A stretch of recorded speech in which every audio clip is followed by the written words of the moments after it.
Hello বন্ধুরা, আমি তোমাদের সোশ্যাল মিডিয়া সার্চ ইঞ্জন। আজকে মঙ্গলবার, তো একটু লেট হয়ে গেছে উঠতে। কি করবো, অত রাত অবধি কাজ করার পর আর সকালে উঠতে পারি না।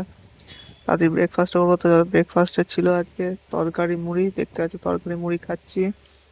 এটা আমার ফেভারিট ব্রেকফাস্ট। তো চলো খেয়ে নিই। খেয়ে নিয়ে বাড়িতে বসে পড়াশোনা করছিলাম আর একটু এডিটিংয়ের কাজ করলাম। দেখতে পাচ্ছি আমি এডিটিং করছি এখন, তো এডিটিং করতে থাকি। এডিটিং করার পরে যে লাঞ্চের টাইম, ও লাঞ্চে ছিল চিকেন মুরগি বিরিয়ানি। এটা অবশ্য বাসি বিরিয়ানি, আর স্যালাডটা নিজের কাটা। এর বাসি বিরিয়ানি লাঞ্চ করলাম। তারপর খেয়ে একটু ঘুম দিয়ে তারপর চলে আসলাম বিকেলবেলায় যে পড়াশোনা করতে।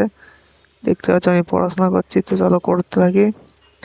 পড়াশোনা করার পরে যে এডিটিং করতে বসে পড়লাম। দেখতেই পাচ্ছ আমি এখন এডিটিং করছি, চলো করতে থাকি। এডিটিং করার পরে ডিনারের টাইম হয়ে গেল। ডিনারে ছিল আজকে এগ রোল, এটা যে এনেছিলাম কিনা। তো গাইজ, আমি এখন ডিনার করতে থাকি। তোমরা আরও মিনি ব্লগের জন্য চ্যানেলটাকে সাবস্ক্রাইব করতে ভুলো না। বাই।